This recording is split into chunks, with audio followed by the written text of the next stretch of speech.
This can's on my head. This shotgun in my face.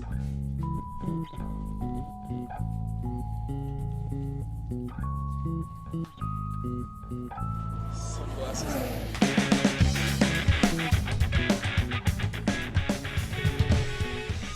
Hey guys, Hello, everybody. welcome. What are you doing, Danny?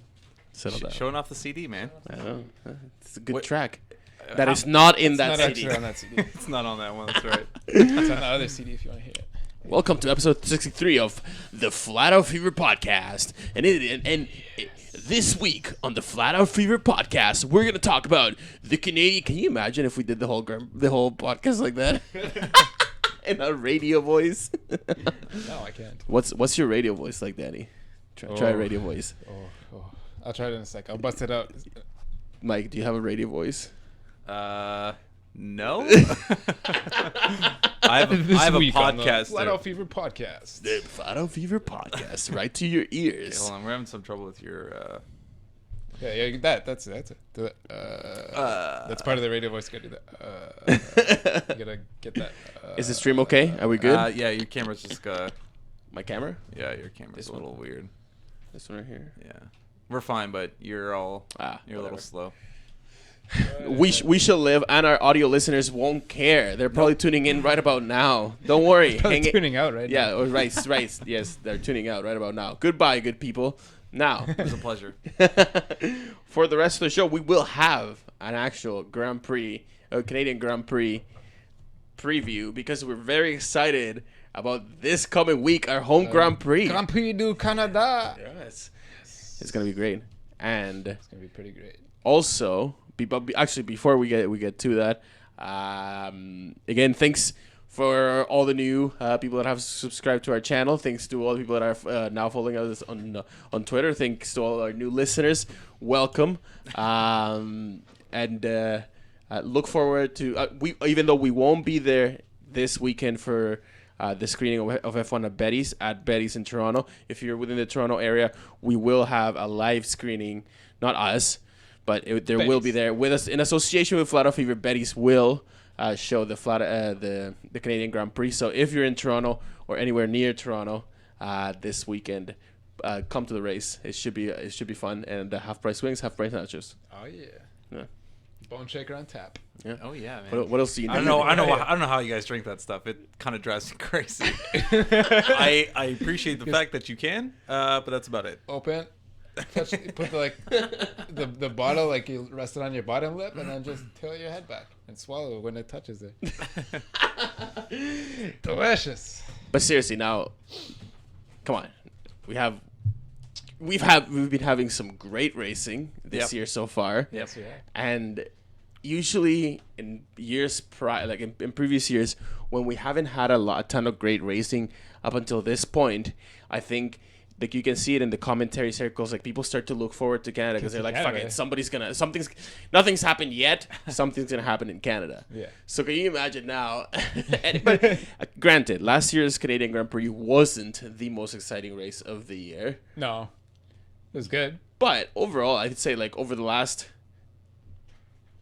10 iterations of the Canadian Grand Prix, something crazy has happened in 8 out of the 10. So Yeah, pretty much. Yeah. the longest race ever in F1 history was the Canadian That's Grand true. Prix. They have to change the rules forever. Yeah. Well over 4 hours. Great exciting race. We've seen some amazing battles, and it's because it's a track that really lends itself to a lot of action. I don't think that the designers of the track, everybody remember that this is pre-Tilke meddling with everything. They have the track itself started as an idea to go with the World Expo whenever it was held in Montreal back in the 60s. Right.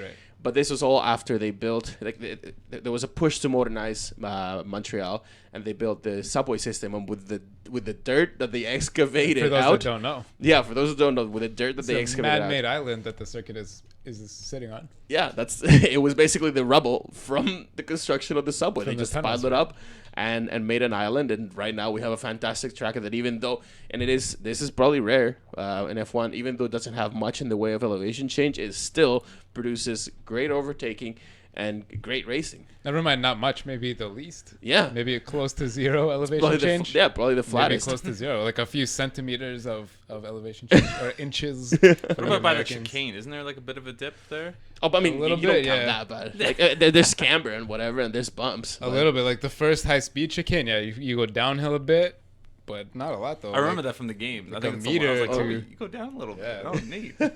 But some of the, like Baku, the next circuit is going to be something like 40 meters, something like that. Like there's some of them have a lot. Austria is it's known for that craziness. Yeah, Spa's got a giant hill. It's But whatever, it's flat. it's not a complicated layout for the Canadian Grand Prix if you look at it.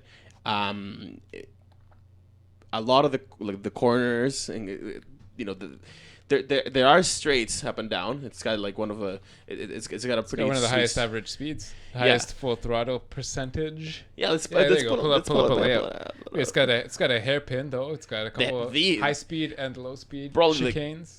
Well, it It's would got be some like grass runoffs and some paved runoffs and some the sand most runoffs. exciting hairpin of well, Yeah. except for I mean I'd say the hairpin in Monaco is probably more famous than this one, but I think this It's a hairpin pretty is legit one- hairpin.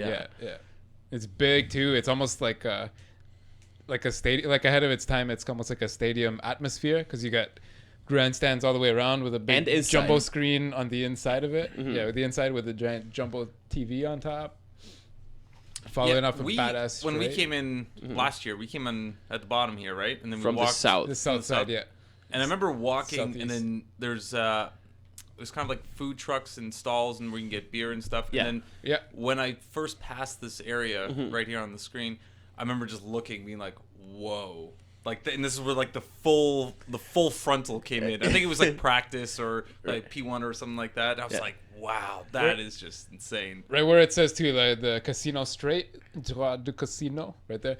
That's pretty much where we were standing too when we were seeing the cars go full throttle Yeah. past us. Which is another badass thing about standing at the hairpin is you get to see the full braking power and the full acceleration power of what the cars can do. They're coming almost full speed to almost zero and then back almost to full speed again. I was it's actually pretty listening to Peter Windsor's channel on YouTube. Yeah. He has he put up a few videos as he normally does for Monaco, and how he was looking at people turning around Casino Square, and how some drivers like took different lines and whatever, and he just kept going on and on and on and about how you can see these things in Monaco. You can see the drivers taking the different lines and approaching a corner a different way, and he's like, you simply must go to Monaco, and because you really can see the drivers at their best, at their most skillful.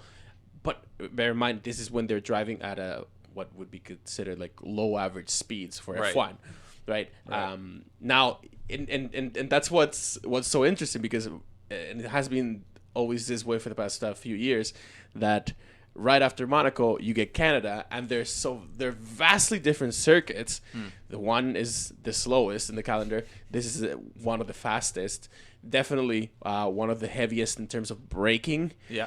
So now the challenge is different, and I would go as far as saying that this is another track too, especially the hairpin, and here those chicanes right around by that by the Senna curve, that by the Senna, that you can see the drivers also extracting as much as they can down the wall of champions as well, just trying to get as close as they can, but in a completely different setting. Whereas in Monaco, they're trying to be very precise with their slower moving cars. Right here, the challenge is go as fast as you can and More try to throwing the cars into. Yeah. They're more. and play with the braking, which is one thing that I think a lot of people, like, when you start to get into F1, you don't realize quite how important braking is, and working with your brakes and making your brakes work with you. And over here, you can like, this is another one of the tracks that separates talent from just a good driver. Because And something different too is I think this track, it maybe almost favors understeer, or a lot more than most of the other tracks, What do you mean? where the car pulls outward instead of the back kicking around. Oh, okay. More than the oversteer. These are attempts that are thrown around in F1 a lot. Yeah, and I think car the racing. understeer you can get away with a lot more here than a lot of circuits. So there's oversteer and there's understeer in terms of how See if how you can cars find a graphic drive. or something. Yeah. Just what we're talking about it. And oversteer is when you It's almost like drifting, like Yeah. where you kick your back out. Whereas understeer, the front is gripping and pulls the car outwards. We have to probably find an image. So there you go. this one here. Yeah. Whereas a balanced car would be like your back doesn't pull out or your front pull out. Yeah. So oversteer is so oversteer It's almost is like basically imagine like a fishtailing. drift. Yeah, Okay. like Yeah, a when your car fishtail. starts fishtailing, and then understeer is you go to turn and your car doesn't. It's It like keeps it's going like your front's straight. pulling out. Oh, wow. Yeah. And some drivers prefer one, some prefer the other, some circuits prefer one or the other. Well, you play around with Some- that, right? Because you play around with your brake bias.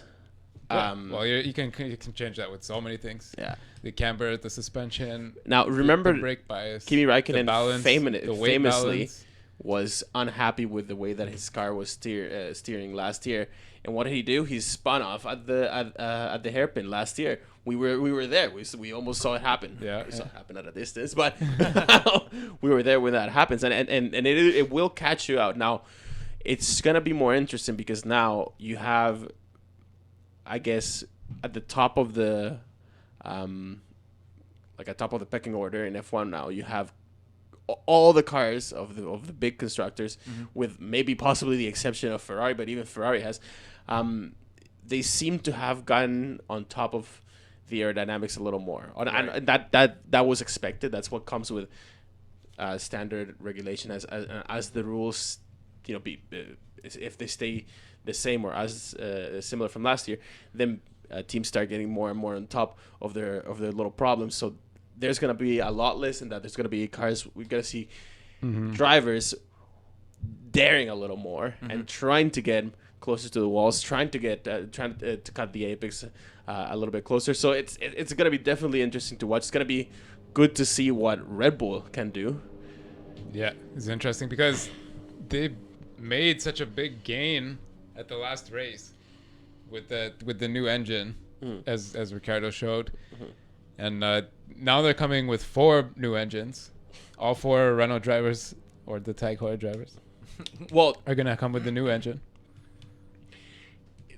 Not that Renault can catch Red Bull, but yeah, Red Bull's gonna have both cars with the new engine and whatever they did with their aero that's working, obviously. now here's the thing, because Renault showed up with 2 new engines last time around in Monaco, Right. and that gave the 2 drivers that were driving them an advantage. Yeah. Definitely a definite advantage. Now most teams were holding off because most teams are thinking of the power hungry Canada circuit Right. to bring their big updates. Ferrari's gonna be looking to show up. So Renault made some gains last race. Ferrari and Mercedes and possibly Honda are looking to make some gains for this weekend. Ferrari, there's rumors that they're going to be showing up with a whole new turbo system. Right. I don't think that's a rumor. And some new gasoline from Shell, which apparently gives them a bunch of horsepower as well. They're looking at, with the rumor is half a second. This thing with the gasoline, and we always have to like keep it in context. Turbojet ignition, Yeah, because optimized it gasoline. Turn that cell phone on. Because it goes hand in hand with the turbojet ignition. Are we being attacked by helicopters? I think someone's cutting their grass. Yeah, I think that's what it is. Oh, Yeah. Sorry. Can you hear that in the headphones a lot? Oh yeah, you can. That's what that deep noise is. Sorry about that, guys. we do live in a Sorry, we live neighborhood. in a downtown area with grass in it. There's grass. We'll plow through. There's an interesting quote from Honda though coming into this weekend about the last weekend from Yasuki Hasegawa. He's the Honda head. He was very surprised how few tokens Renault spent. If they really only spent, because he said that 3 token number that they came out with was a rumor, and that so is the horsepower estimate that everyone was throwing around, like 25 horsepower or something like that. Yeah. They were saying the Renault a engine. second and a half. Yeah. There were a lot of numbers, but the 3 tokens, I don't think that was actually confirmed, because he said in this article or in this quote that was a rumor. He's only commenting on that, but he doesn't see how it's possible that they could, or maybe his ego is being severely attacked, how it's possible that Renault could get that much horsepower and that many seconds of gain from 3 tokens alone. So who knows? He must know something that we don't, or he doesn't know. Yeah, exactly. Or he knows as little as we do, right? It's hard to. It's hard to tell. And it's hard to. When you look at his face. Yeah, it's kind of like it's hard to pinpoint what, or really put a finger to the stuff that's coming out of Japan. Like, you know what I mean? Like sometimes it started last year, and when we were all making fun of the things that RI used to say about how their power engine was this and that and all the rest. But that's why he's not allowed to make comments anymore. Right, and then they brought this guy, and he's also like making some pretty. That's a bold statement. I mean, it could. I mean, even if they did, right? Or actually, let's say they actually did do that. Let's say that they actually extracted that much more power from tokens. Just 3 tokens. Because the rumor was that they came with an upgraded combustion system. That's what Renault did last race. The JTI, right? Or TJI. TGI, yeah. TJI. HCCI, whatever you want to call it. Yeah. This new ignition system. Right. I don't see, and this is what Ted was saying, that you can get that replaced like with not that many tokens. It's true, because it only affects like the piston heads and if you add up those components, if you just want to like transform your normal internal combustion engine to a TJI, it wouldn't require that many tokens. It kind of makes sense. It's at least that's what Ted was saying. We've seen an engineer, but we've seen the list part, the parts of the list, and that's the other problem, that the way that they define what is a token and what a token is worth, or how many tokens each change is worth. It's kind of defined but it's also kind of broad, because you can say like, oh, it's the X amount of tokens for changing the piston, but like, what if what you're changing is the entire technology behind how the combustion happens? Like, how do you justify that in tokens? Maybe that's the challenge that this Honda guy is saying. Where it's bringing to the table. Yeah, you'd have to look very close at the tokens, and don't forget the token system is going away at the end of this year. Yeah, so it won't matter. So, yeah, that's probably what Honda is hoping for. I mean, just to make big revelations next year. I think Renault and Honda, as far as their engine development is concerned, they're both trying to do as much as they can force into 32 tokens this year and leave it open for probably the biggest gains to come over the winter. For sure. For Australia and the testing. Like the big jump, and then probably match really close to the other teams, and then everyone's going to, I think, level out a bit. Mm-hmm. As well as there's been unconfirmed rumors so far about next year bringing in some sort of balancing system, electronic or otherwise, to bring the engines, to force them into putting out the same power within a % or two. Some sort of what equivalency. Yeah, if it doesn't happen naturally. Yeah, you can change ignition timing, retard the timing, et cetera, to make less horsepower. Who knows if any of that's going to happen. Either way, okay, so now we show up with this weekend to Canada. Oh, well, all the teams are either already there or making their way there with getting there. Yeah, just about with their new engine. So we're talking about a Mercedes new engine with more horsepower, probably with better fuel from Petronas as well. Right. We're talking about a Ferrari with a bit more grunt, with a renewed turbo, turbocharger, and Shell fuel. And the new Shell fuel. Shell fuel technology they've been boasting about, which I'm sure they'll make a big deal of on Friday. Now, and you noticed this from last year. And Montreal is it's gonna be full of Ferrari fans. Yeah. And one more.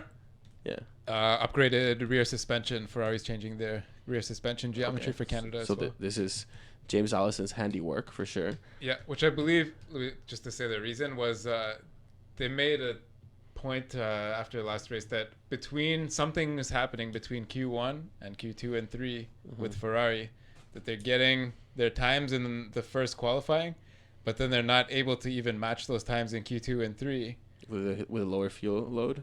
No, they say it's something to do with their tire and wheel temperature balancing, then the temperature window of the tires themselves and how the car is managing those temperatures. Wow. And that's what the suspension geometry change is about, keeping heat in the tires. So we'll see if it can work. That's all the details I have on that, but that was the gist I got from what they're doing. Now Ferrari, like, come on, they've been under fire. That's how they've been struggling in qualifying. They've been under fire recently because really, I mean, they haven't improved. They haven't wowed as much as we thought they would have. And they must have known they've had this problem keeping heat into the second and third qualifying for whatever reason that is. And they're still going with the strategy that we've always seen Vettel use, is trying to do one fast lap at the end. Like, wait till everybody's done and then go out by yourself the last 1 minute and finish your lap like 3 seconds before the time runs out and try to prove something. That works. It's not working for them. It works when it works. It works when it works. It works when your car works. But it's not working for them. And I guess that's it for the cars, really. McLaren, I think, is going to struggle with their Honda engine. I think they're not going to have a very good weekend. Not going to be spoken about very much, and they're going to finish towards the back. McLaren. Exactly. Oh, exactly. Yeah. Okay, no, but let's go back to Ferrari again 1 second, because Yeah. by this time last year, Ferrari had one victory in their pocket, Right. and people were already at the end of the season last year, for three in their pocket. Exactly. Well, right. Yes. But they got it by now. Yeah. Oh yeah, they had gotten a victory by now. People were saying about how good things were gonna be now at Everyone was Ferrari. looking up, Arriva Bene brought this new sense of hope, this revolution, right? And there was all kinds of revolution talk. And they've been kind of quiet. I mean, at the beginning they started with a bit of a splash, and Sebastian Vettel was up there fighting, but now Red Bull seem to have actually been to be the team that have made more of a step for sure. Yeah. Their engine is finally working with them. Mm-hmm. I don't think that Red Bull is going to be that much of a contender in Canada. I think that what they did in Monaco was very calculated. They knew that they were going to bring this new engine and whatever, they're going to have the added torque, but because it's the opposite aerodynamic package for this race. Exactly, opposite aerodynamic, and what you need is the top power, not necessarily in the mid range or whatever. You need the top power. I don't think the Renault engine is still quite there, so Ferrari might actually get a chance to. I'm not gonna say grab it, but if something happens with the Mercedes, I think Ferrari probably now have at least a chance to redeem themselves. Because of all the high-speed chicanes in Canada as well, you need to run a softer suspension too, because you need a good curb riding ability from your car to bounce left right through all those chicanes. Yeah, it's going to be interesting. Right? It's only 2, 3, 3 or 4. 4. Oh, 1, 2. There it is. Oh, I see. Yep, 1, 3. 2, 3, I guess, really, and then the last one. 4, sort of. It's I guess this is kind of chicane-y. Mercedes. Yeah, the turn 8, 9 is sort of. It's almost done flat out nowadays. It's a chicane too, though. Mercedes obviously is going to be the clear favorite here. Lewis Hamilton. Yeah. Is going to be the clear favorite here. He has won. He likes this track a lot too. Oh yeah, he is the second winningest driver in Canada, in the history of the Canadian Grand Prix. Who's that? Schumacher. Oh, okay. But it's happy. Schumacher has that record for many tracks. There were 5 years there where he was just winning everything. So, but if you the next one down would be Nelson Piquet after Hamilton with 3 wins. Pedro Rodriguez, Jackie X. Anyway, people in Ayrton Senna down with 2 wins. Jackie Stewart again, 2 wins. Again, anyway, these are people from the past, from the distant past then Lewis Hamilton, then Michael Schumacher. So anyway, Lewis, a lot of people do say that he really likes this track. He's really like, he loves Montreal. He loves coming to Canada, etc. And in the Sky preview, that's all you're gonna hear if you tune into Sky. Yeah. Oh, this is a track that Lewis Hamilton really likes. Oh, Johnny Herford. But it's definitely for a reason, because it favors his style of being the guy that can somehow break the latest. Right. Like, especially down here. Yeah. That's gonna give him some advantage. And The understeer, the front balance understeer. yeah, That's what he likes. this is gonna be. I mean, it's gonna be very interesting to see. Well, his first win was here, right? Yeah, So that would hold a special place. Absolutely. in You're the gonna hear racer's that heart. mentioned as well. This guy. Yeah. Lewis won his first race here as well. Now he passed 44 races. Guys, I think I can be on Sky. yeah. Can we throw up the tires for this weekend too? Yes. The top link there. This is probably the strangest so far. The strangest tire this is not choice. it. I know it's not. You just calm down. Yeah, this is probably the strangest balance or spread or whatever you call it of tire choices between the whole field of any race. This is kind of crazy. Look at that.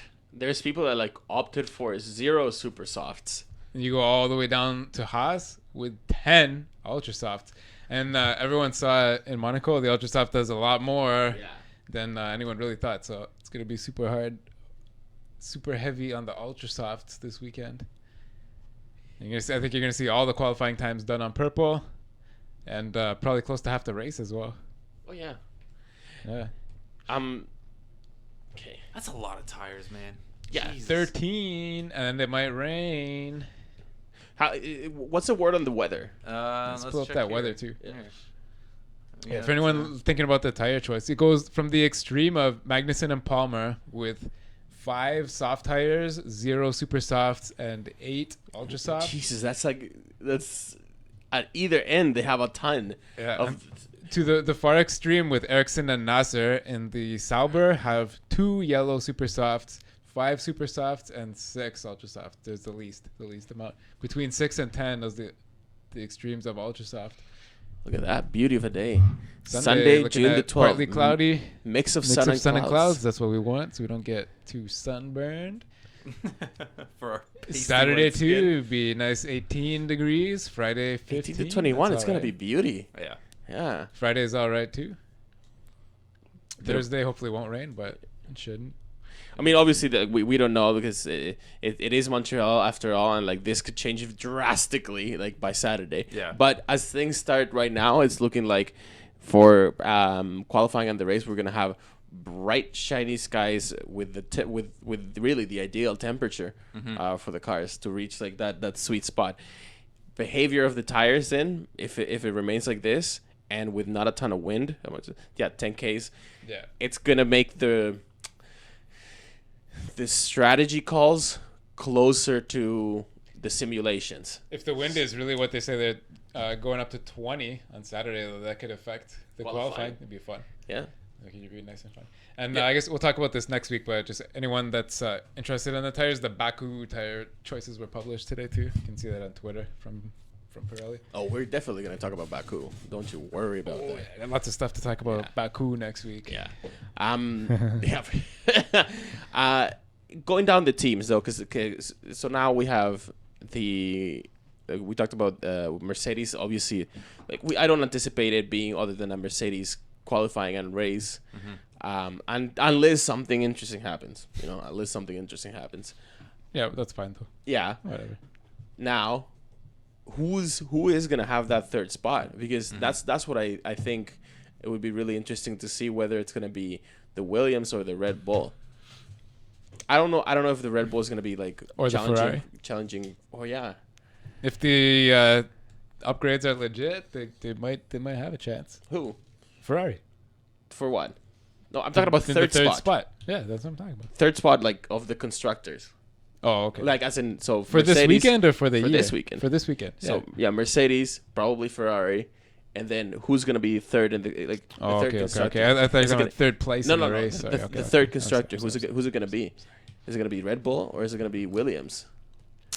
Because Yeah, I don't this is just like Ferrari has something to prove this weekend. Mm-hmm. So does Williams. Because too many people have been saying, Williams, they're kind of dropping the ball this year as well. An interesting fact I dropped about Massa last week, though. He drives for Williams. Mm-hmm. He's the only driver of the year to score points in every race so far. Really? In 2016, he is. He has begun his negotiations. We'll talk about some drivers at the end of the show today, but sure. He's begun his negotiations for next year. Nice.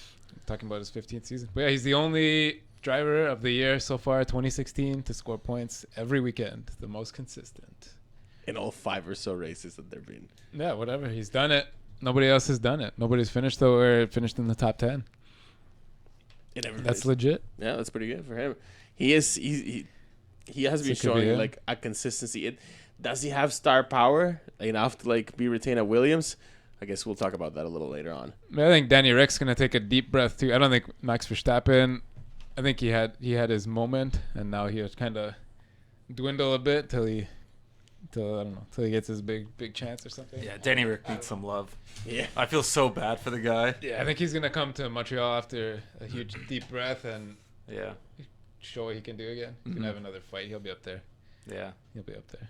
That was brutal what happened to him. I think his fight most likely, and I'm very interested to see how this pans out. I think his fight and a fight that I love to see is him and Verstappen, like straight, because they haven't had that yet.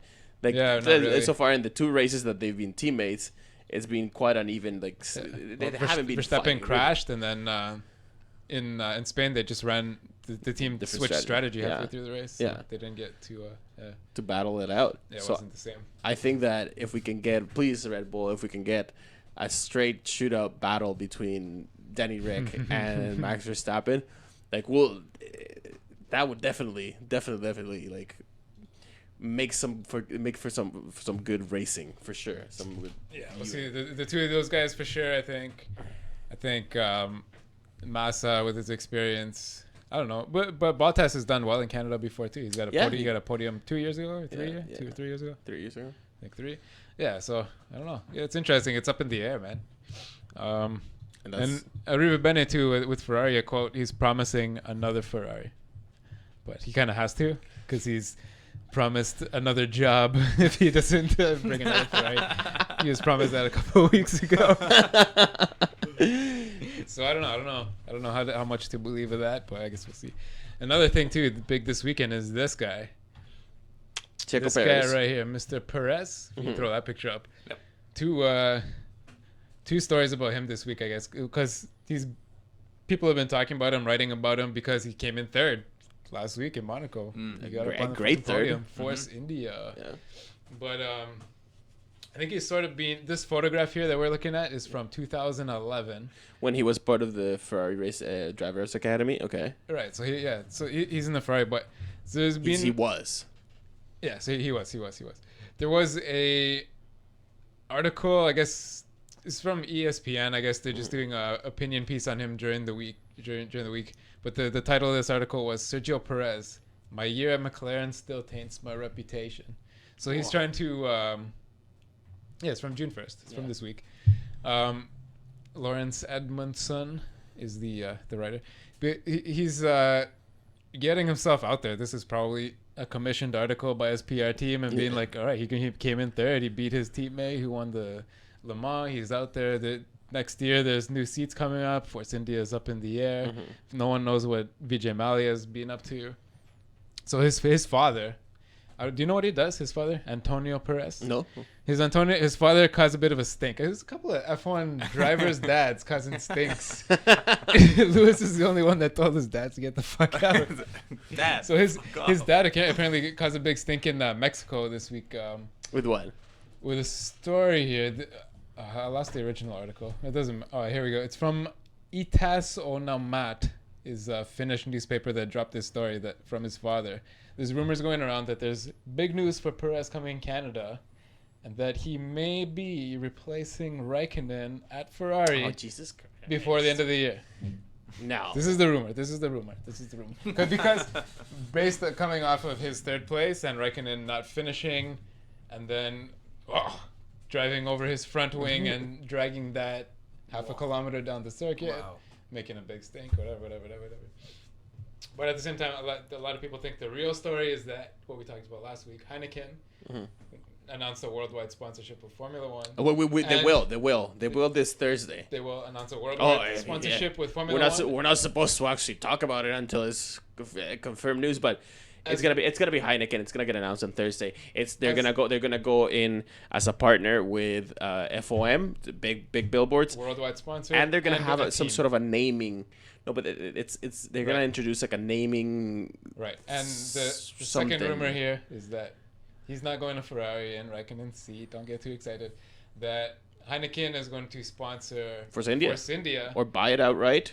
Probably sponsor it, because here's something that probably a lot of people don't know. Heineken actually owns 42% of United Beverages, United Breweries, which is Vijay Mallya's alcohol company, which he only now owns 32% of. He's a minority holder. Heineken owns 42% of that company, which also owns the Force India race car team.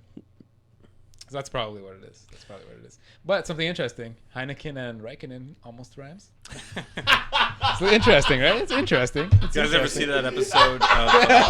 We're getting real cutting edge We're getting this deep, right? You guys ever see that episode of Community where the guy comes in, his name is Subway, and they name his corporate name. Guy.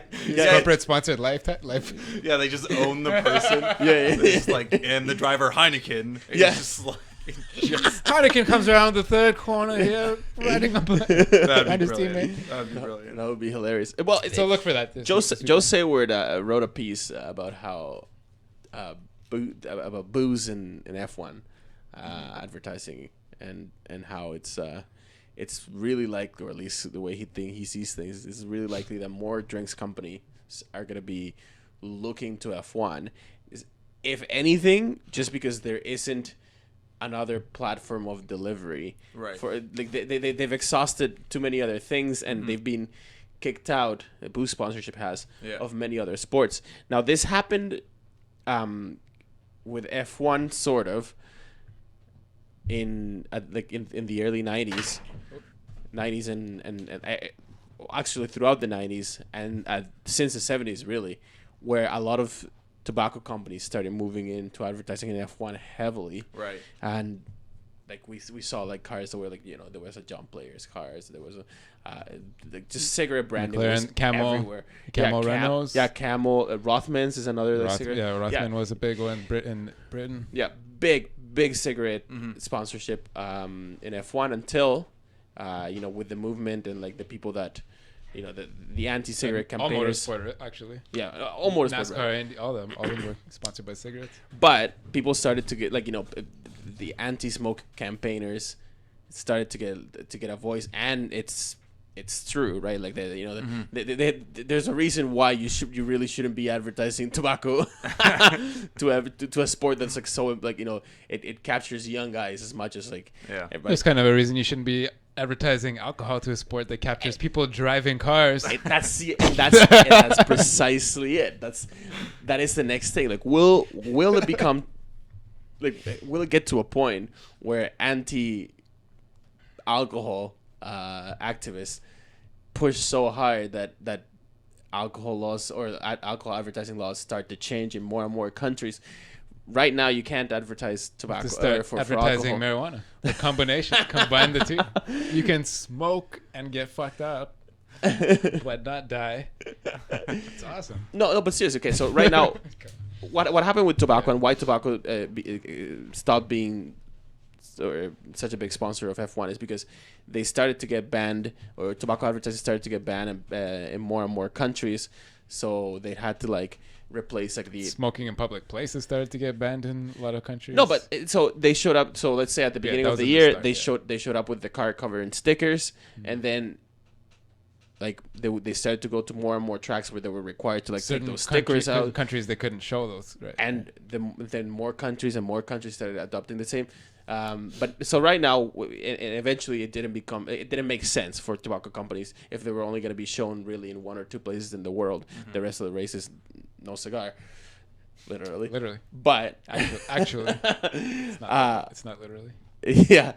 Now is the same thing. Like, are we in any risk at all that the same thing could happen with alcohol companies?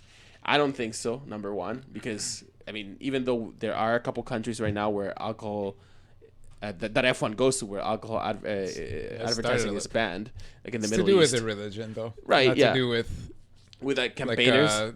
Society pressure. Yeah. So is there any risk of that alcohol money going away?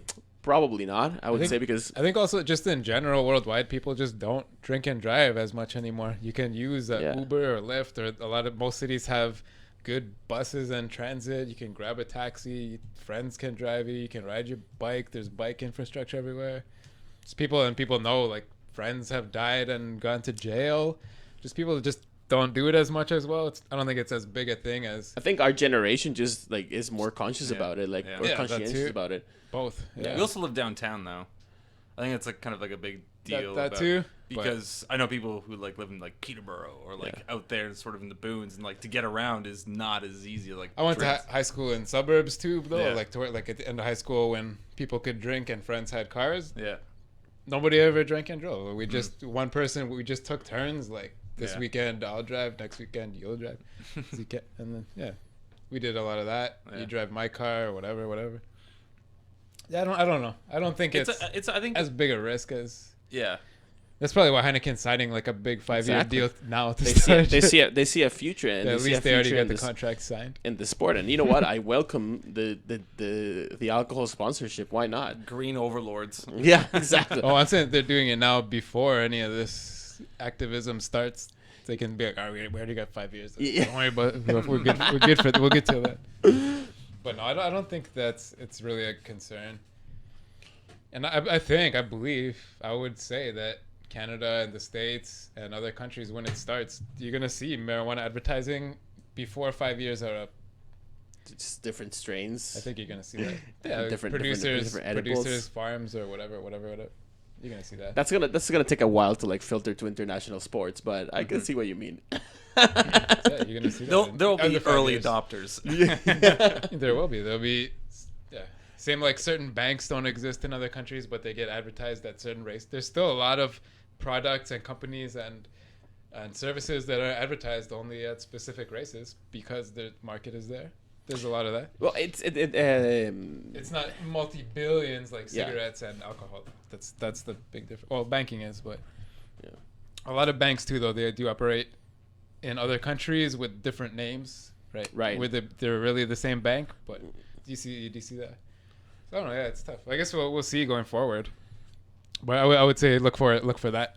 And I think for going back to where we started here, Force India and Perez, him saying, like McLaren tainted my career and he had the bit of time at Sauber. He might say that, but what happened is he tainted his own career by being an idiot at McLaren. But the thing, he did get a bunch of podiums there. Yeah, he did. He also said that I'm going to go into this team and I'm going to run this team. Yeah, he was a bit cocky at the start. Yeah. But, he's when the opportunity arises and like it rained at Monaco and stuff, like he's proven himself a bunch of times. He's a good driver. I'm not saying he's not a good driver. Yeah, neither am I. I'm not even a super Perez fan. I'm just trying to be unbiased here as possible. I remember being very impressed with Perez. For sure at the beginning. And I think he has a second big chance right now. And especially with this, like, looking at Vijay Mallya or whatever, if Heineken's coming in, he doesn't have to go anywhere. Because Force India, on the budget they do have, is look where they are, man. They're like 4th, 5th place. They're killing other works teams. And Perez is killing his platinum license holding driving teammate. Mm-hmm. I don't know. I think if this Heineken thing is what it is, then he's going to stay there. They're going to get another big boost to their team, right? Yeah. The Sahara guy should be out of jail by next year. Maybe he can. No, but he can help out. He wants to sell for sure. He wants to get out. Yeah. Vijay is gonna. Who knows what he's gonna do? But he has his own problems to worry about. He's gonna have to leave Earth soon. He can Yeah. just hop on Elon Musk's ship and just like, well, On his spaceship. I'm gonna buy a crater on the moon. Yeah. Just hold up. Have fun trying to tax me over there. But I think, and with this guy's backing as well, Perez's backing, Carlos Slim with the Mexican Grand Prix being Right. so successful is not going to be giving any less money to Force India. I think we're going to see Force India really A resurgence of Force competing, India yeah, of really pushing of hard the and- team we now know as Force India, but then could be Heineken.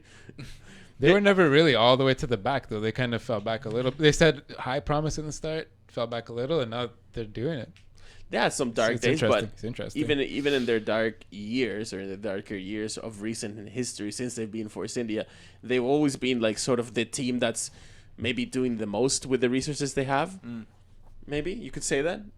Yeah. At one point, that title was like given to Sauber, and then back to Force India, and then like other people were saying, "Oh, this team is doing really good for the resources," but usually it's been Force India. I mean, you could say also that another team that was doing very good for the resources that they had is Williams, but really Williams should be doing a lot better. Really, let's be honest. Yeah. Well, Yeah, they were like think- up top last year, right? Yeah, and Closer, right? we thought they were going to be even doing a bigger step Yeah. this year, and they haven't. But we also thought that Ferrari was going to be doing a bigger step this year, and they haven't. That's because they put that little white part on the top of their Yeah, car. don't they realize that that's what makes the whole difference? It's slowing them down. Of course. it's interesting. I tried to find. I thought maybe because his name was in the headline of the article about Perez, that his father was maybe some sort of big international Mexican businessman, his son's manager, some sports representative, something like that. No, just Sergio Perez's dad just said that there's going to be some big news about his son. Just so everyone knows. So, Heads up, this guys. came out like 6 hours ago, so this is breaking news. Going back to the Heineken announcement, so that we're expecting that once again on Thursday, right the around press conference time. the press conference when they're gonna announce. They keep saying that whatever the announcement is gonna be very good for the fans' point Yeah. of view. Free booze? Yeah, Yeah, why not? yeah, I hope so. Yeah, cool bottles too. Yeah. Let's try now. Yeah, I guess who knows what their idea is? They're gonna do some kind of promotion. I assume it's hundreds of millions of dollars. I guess we'll see. We're gonna be there on We're gonna Thursday. Be there and find out. Yeah. Actually, yeah. I'll Let come. me just go I'm through showing up this. thirsty. Just in case people still don't know how this works, and just because we've done it already, yeah, that's pretty cool. Just a recap, because I know that like a few people are wondering what it's like to go to your first Grand Prix weekend. There's been a growing interest in F1. It seems like a lot of new fans are coming from different directions. Disappointed NASCAR fans, people that are like coming of age and trying to like figure out like if they like if they like this or that. There's all kinds of attractiveness. Lewis Hamilton, I'm sure, is pulling some his own fans. The recent confluence of Dutch fans, etc., etc., etc. But it's so after you watch the sport for a few races, you start wondering, hey, would it be too much different to go to a race? Like, is it even worth it? Like, oh, geez, I've been watching for a number of years and I've wanted to go. What is it like? Well, we've only been to the Canadian Grand Prix. But Right. I can tell you that it's a great experience, and they do a proper job, at least as far as Canada is concerned. And the weekend absolutely. actually spans 4 days, starting from the Thursday. So here's what they have in Montreal. So if you're lucky enough, like we are, to get the full experience, arrive there on a Thursday and do the open track walk, which is from 9 o'clock in the morning till noon. You can go to the track, and this is open to everybody. You jump on a bus, they take you around the circuit backwards, and then they drop you off the pit lane, where you can see the teams working like from like 10 meters away. You're in the paddock, the teams are there setting their stuff. You can see parts of the car, you can see the tires. Danny Wynn, and like a few years ago, reached in and like lifted one of the tires. 4 years back, I think it was the first or second year that they ever did it. Like last year we went and it was packed. Like Yeah. there was tens of thousands of people there. I went a couple of years ago, I drove. I wanted to be there for that, and I guess you had to work that day. I had to work. So I had a nap in the afternoon on Wednesday. I woke up around 2 a.m, got in my car and left for Montreal. I got there around 8 o'clock in the morning. Just this thing was starting at 9. Went straight to the subway. Got there as it started. It was empty, and they had no fences on any of the garages. Like I touched the Force India. I was right up in the brakes. I got asked to leave their garage, but I was in 2 or 3 of the garages. The other ones, I was right up to them. It was amazing. I was sitting on the pit walls of a couple of the teams. I got a couple of wicked pictures there. You can still do that. And like last year, remember, like we went up to like the Ferrari pit wall. I started pressing buttons. Pressing buttons for all the different radio channels. Last year, if anyone wants to check on our YouTube channel, like for Montreal last year, you got a wicked video from the front of the bus going around the track backwards. And that was super cool. We got to edit that into a high-speed lap. So it's sort of like a stop motion, but you can see the whole track backwards through the bus. It's pretty cool. Yeah. For anyone that wants to check that out. We will be doing it again. Actually, speaking of that, like we will be doing a lot. Stay tuned to this channel. We will be releasing a ton of content for this Canadian Grand Prix. We're gonna do it proper this time. We have the hardware to do it this time. Some equipment. We got a camera. We got some recording equipment. Look at What that. is this? Yeah, look at that. I'm gonna put together a Flat Out Fever vlog. We're gonna do some daily podcasting and news. Yeah, whatever.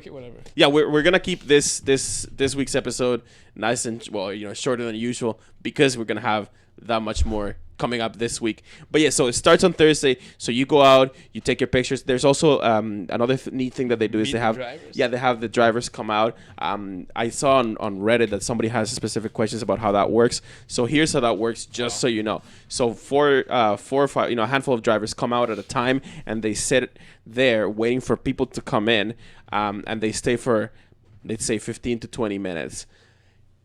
Now, you would have a very, very, very hard time trying to coordinate when to start queuing up for that to meet somebody that you'd like. It's not gonna happen. You're not gonna get it. The line is actually like even at 9 o'clock in the morning, it's like an hour long, and the drivers don't start coming out right away. So you have to wait in line for a very long time, a very, very long line. Like I did it maybe the first time that I actually. Yeah, so 3 years ago, I went there, and I was there by myself. 2 years. 2 years. 2 summers back. Yes, right. Yeah, 2 summers back. The and I was race back, I was there by myself, and I was like, all right, like I'm gonna do this thing, meet the drivers. I waited in line for over an hour, and it just so happened that the only people that were there, it was like Max Chilton. I got stuck with Max Chilton. Jules Bianchi, actually. So I shook his hand. I shook his hand, and I got my Ferrari shirt, jersey? My Ferrari jersey autographed by Jules Bianchi. Yeah. What? Yeah, I have Jules Bianchi's signature. You didn't know that? I didn't know you had Jules Bianchi's signature. I know you had some spaghetti sauce on there. It's Italian though. That's Italian. And I forget who else was there. Like, basically, I had no interest in talking to any of the drivers that were there at the time. I just went straight to Bianchi and talked to him for like us. Because you could do it so that you spend like your time even and like kind of grab signatures from all 4 of the drivers that are there at the time, or you could just like spend like your entire time with the one, whatever. But if you're wondering, will I be able to get Lewis Hamilton's signature? No, very unlikely. It's very unlikely that you'd even get your second or third choice because you pretty much have to. You're presented with the drivers that are there, and then you have to like move on. So I don't know if I'd ever do that lineup again. Really, I don't. I don't see the value to it, but everything else that's going on around it, like you can see like a steering wheel or a wing or something you want signed. Yeah, that's worth it. Yeah, true. That would be worth it. Or your jersey, that's worth it. That's gonna be. But everything else, man, it's pretty cool. Something nice to have. The drivers, what they typically do, a lot of them. I'm not talking about like the big names won't come out for that time, but let's say the midfield down, they will choose to do like their track walk with their engineers and whatever. This is something that drivers do like on a Thursday, like they just either walk or ride their bikes or some sort of slow moving vehicle around the track to just kind of get familiar again. Like, all right, that bump was there. See if there's any cracks in the pavement, any of the. Whatever. What to look out for. Anything, yeah. And actually, changed. That year that I went by myself, I saw Kamui Kobayashi doing his track. And I was like, last year I think we saw Perez, or I did. I got separated from you guys for a few minutes. I think I saw. Right. No. And you saw Carlos Sainz. as well. Oh yeah, I saw signs. Yeah. They were both of them, I think, just walking across the crowd, just like to jump through the pit wall, basically, and onto the track. That's what they were doing. Yeah. So they're just kind of like, Super cool. Yeah. Very, very cool. Very worth it. We saw Danny Rick last year too. Yeah. That was like out on the road though. He was being driven to the track. Yeah. You saw him drive by. Yeah. Trying to give him a yell. Yeah. I've never seen you yell like that before. And you just like turned to us. You're just like, that was Danny Rick.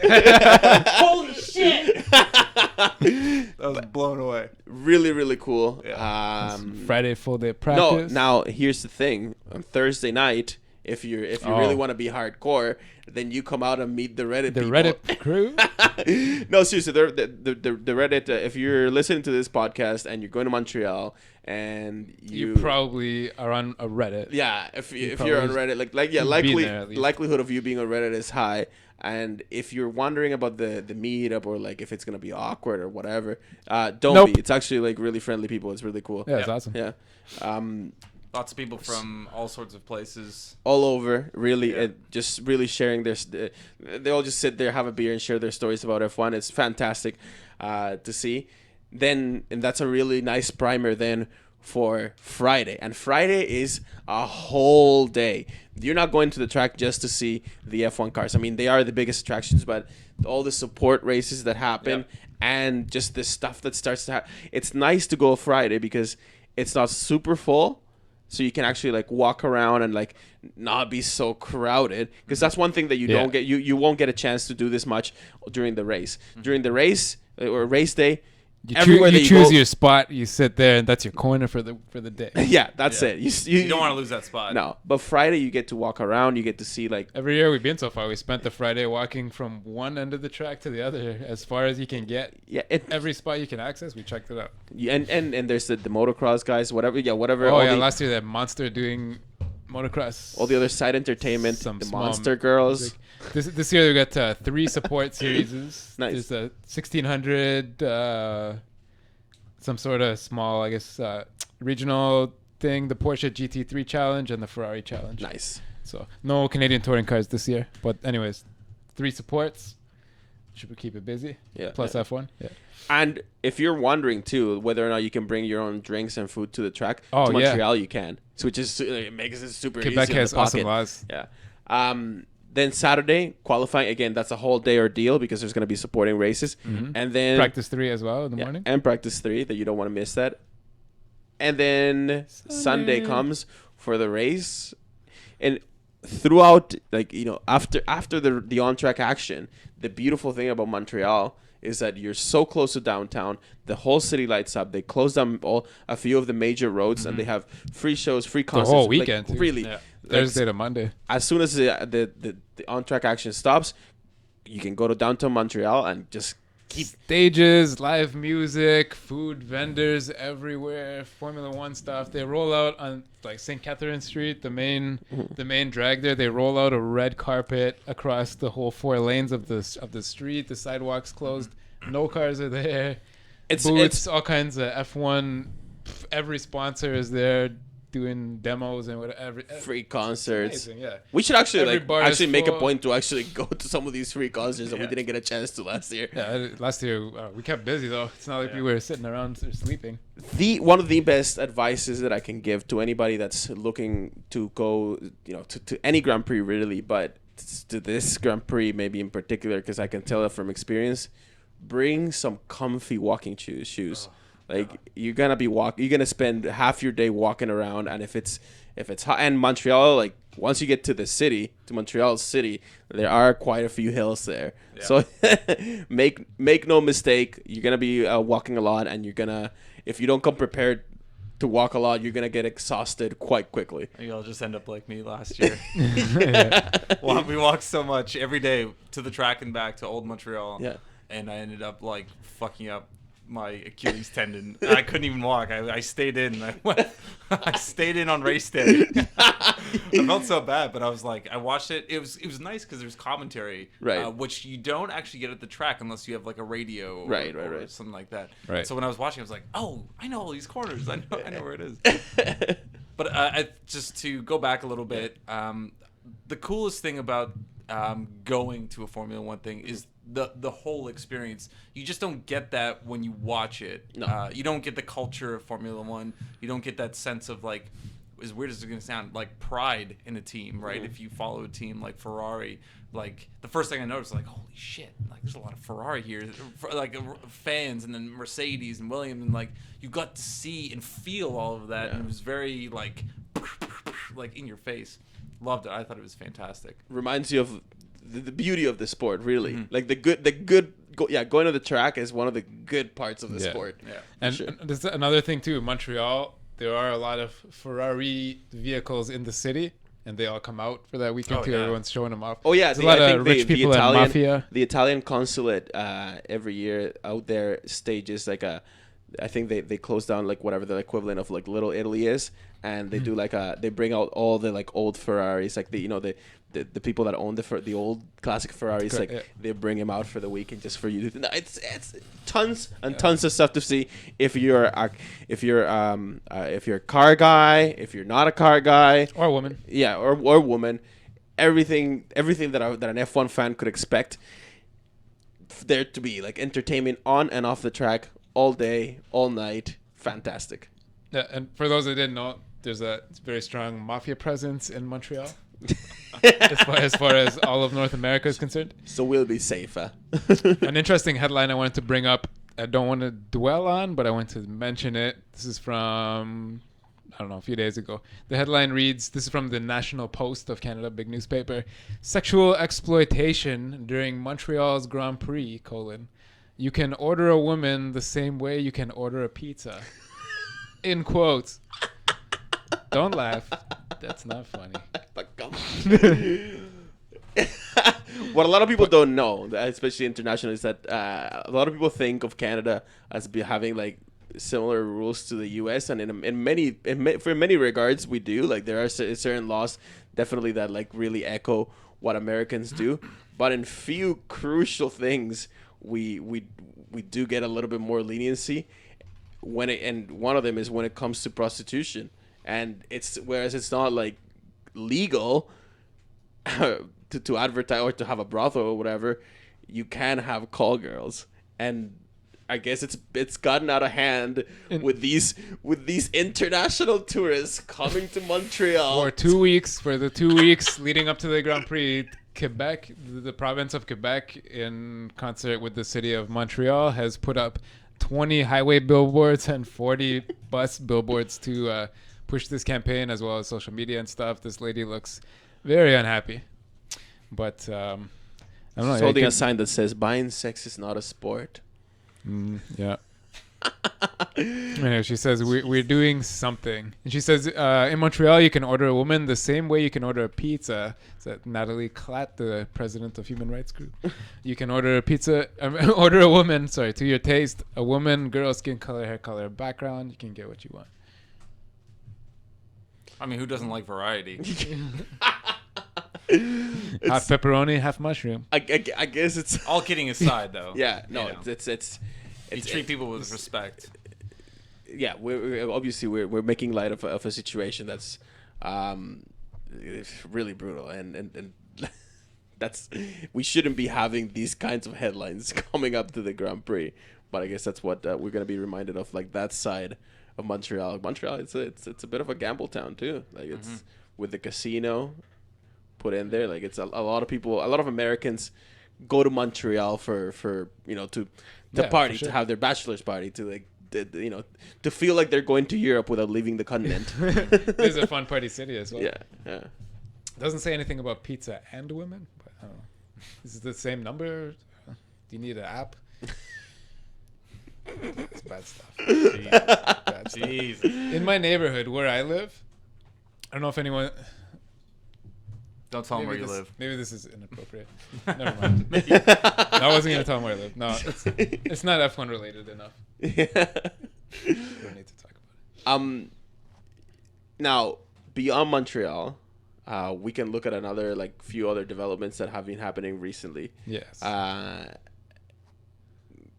I guess next week we'll definitely talk about the race coming up and the whole situation, the political situation that's happening in Azerbaijan, really as a whole. Because I think it's important that we're aware of that. I know that a lot of people won't cover that because it's not strictly F1 related.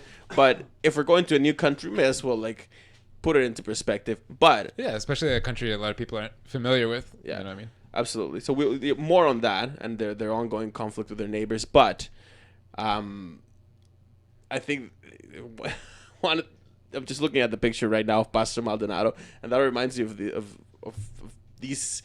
There's the silly season of drivers like looking for a seat has basically started already.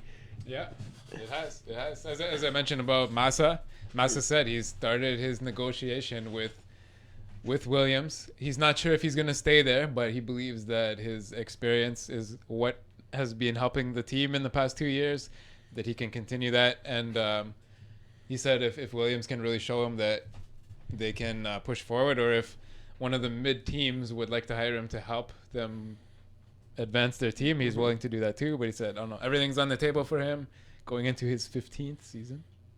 Interesting. Like I said, he's still got to be valuable. He's the only driver this year who's got points in every race. He's doing it, but he's outperforming his young teteammate. But is he going to be fulfilled? It seems that both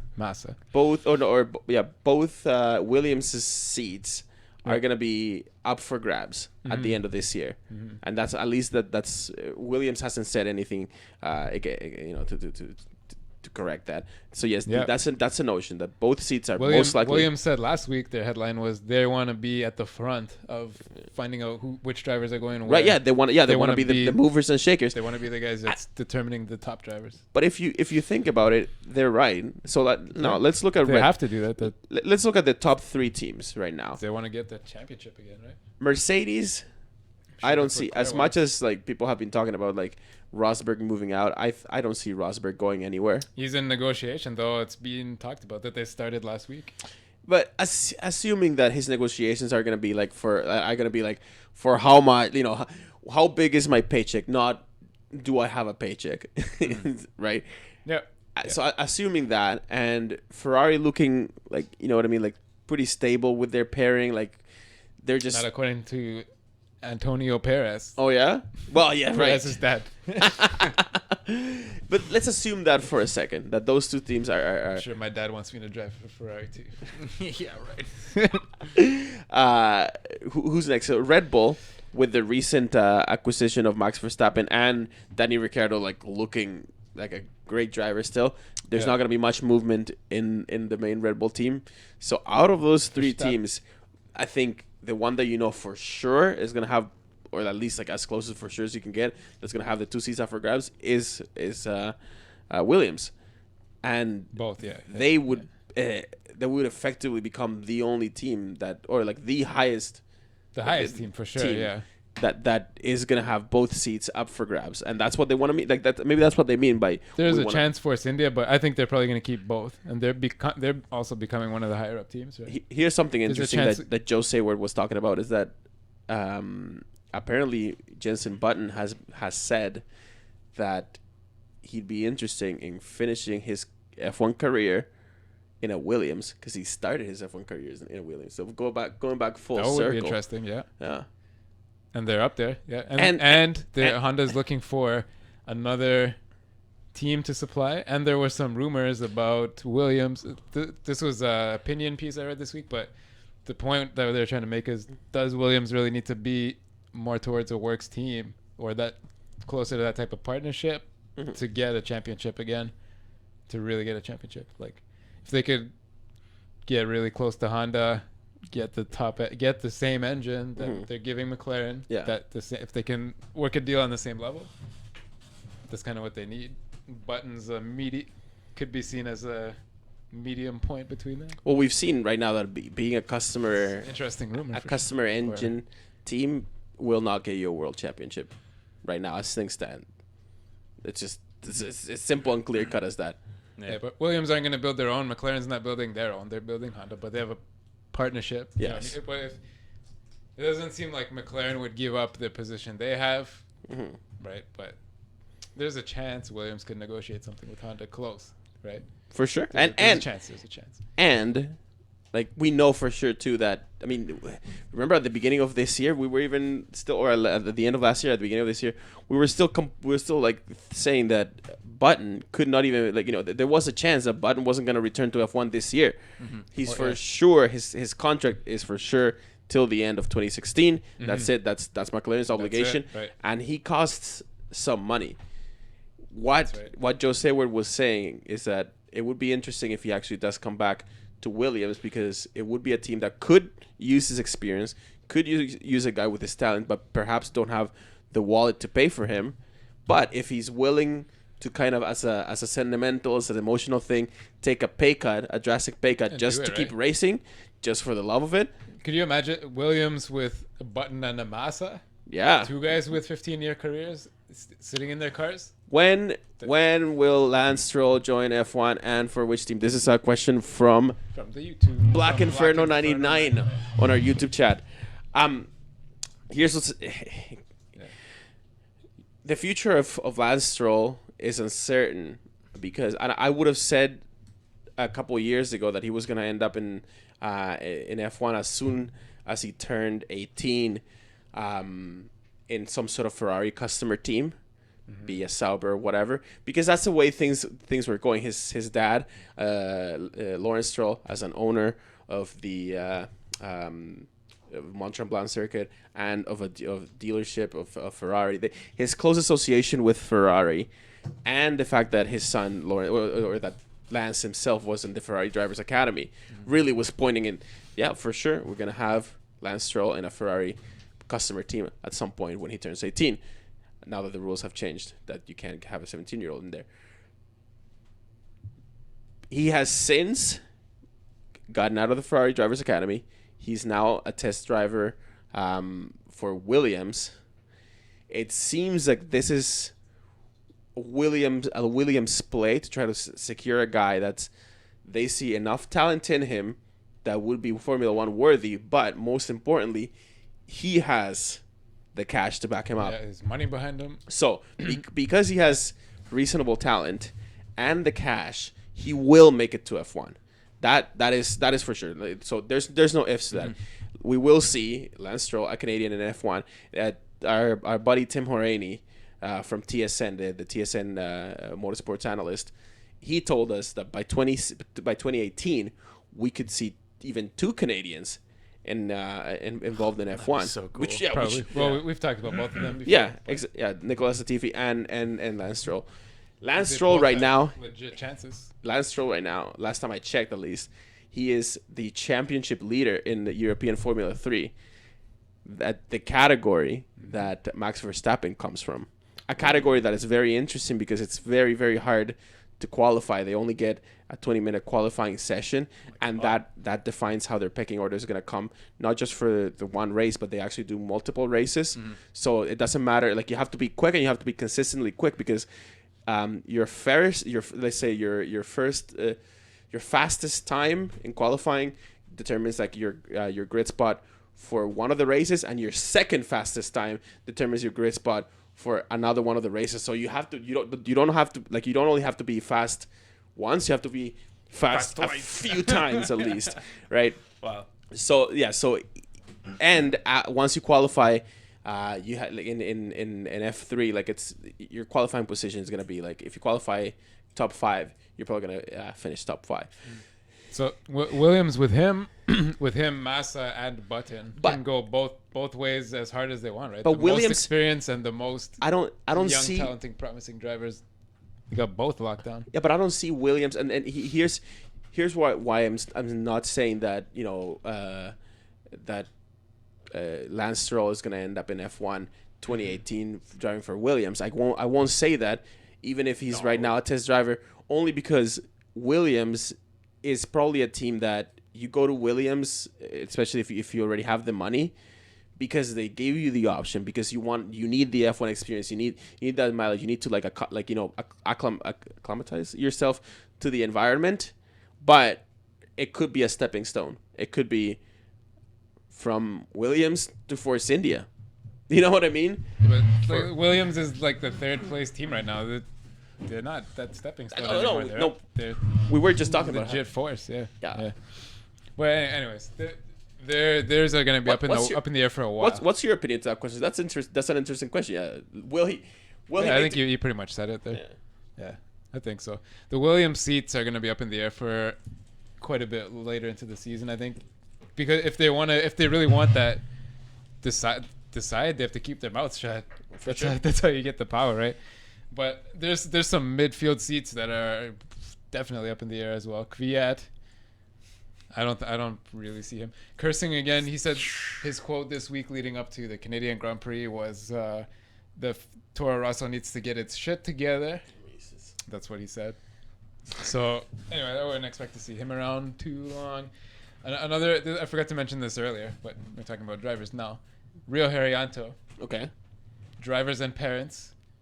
His mother was pleading with the Indonesian public this week. They don't have enough money for him. My son needs money. My son doesn't have enough money to complete the season. So he's got his mom as well as pushing. It's a family affair. So Herianto might not even make it to the end of the year. Yeah. Who knows? That's true. Yeah.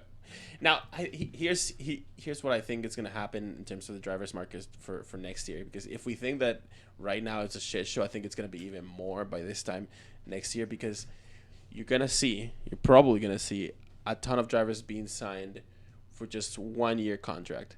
And there's reasons for that. And it's because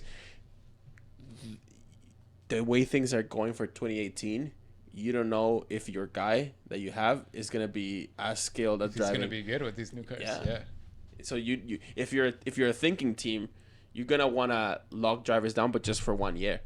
And then give it another rethink at the end of 2017 or at the end of this year for 2018. Yeah, makes sense. One an ex F1 driver, actually two of them for Manor, will be driving Mayer. He just got the Le Mans drive yesterday. He's going to replace for the Manor team. He drives Manor in the WEC team. They have two cars in the championship, but for the Le Mans race, they're going to be entering one car, three drivers in the car. Yeah. But one of their drivers had to back out or something, so that's their opposite car. So he'll be driving that along with Will Stevens and some other dude that nobody knows. But anyways, two F1 drivers in the Manor WEC car. It'll be interesting. Number 44 for the race. So we'll see what they can do. That's maybe that would be the next step that probably buddy from America, what's his name, Rossi should probably try to participate in Le Mans. Manor, yeah. Well, he just won the Indy 500 with very little practice. If he could place in any category there. Yeah. So do the Indy 500. You got that. You won that. Now try to do Le Mans. Do Le Mans 24 hours, and if you win that, you're basically you're one away from having the triple crown of motorsports. And the only way to get it would be to be an F1.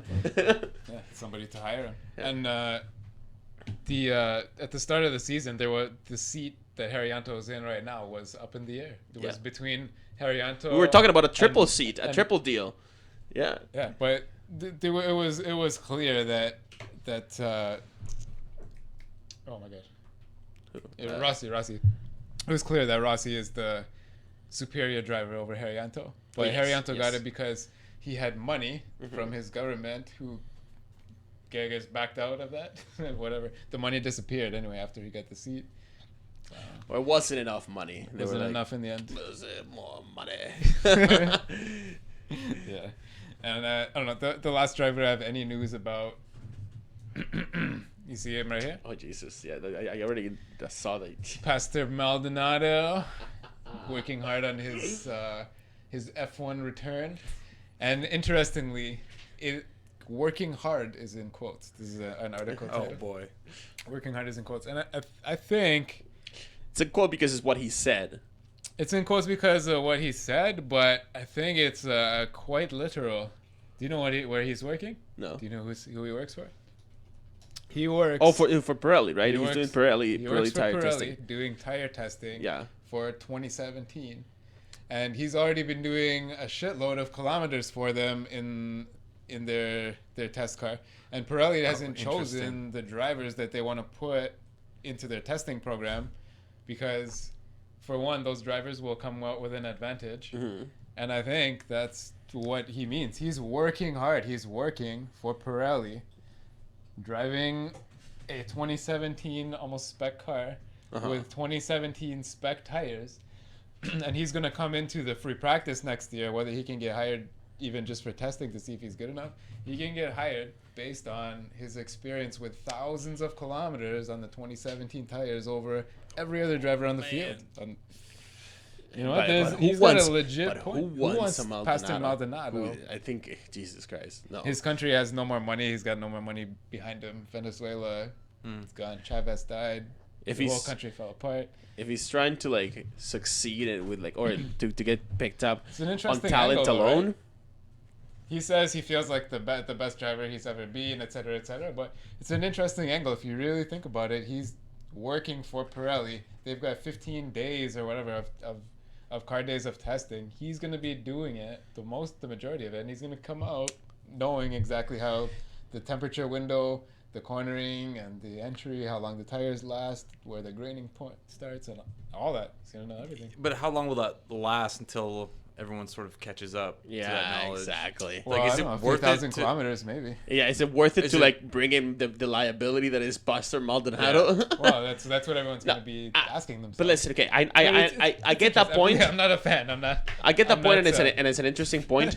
But I remember when Jaime Alguersuari, remember good old Jaime Alguersuari. He was a Toro Rosso driver. Okay. Very good, very very talented Spaniard. And one time he basically refused to move out of the way for Vettel driving their sister team Red Bull car, and he was battling. He could have held, like he actually held off Vettel in the lower team in the Toro Rosso, but he wasn't gonna move out of the way, and because he refused to follow team instructions to move out of the way for Vettel, he basically got sacked.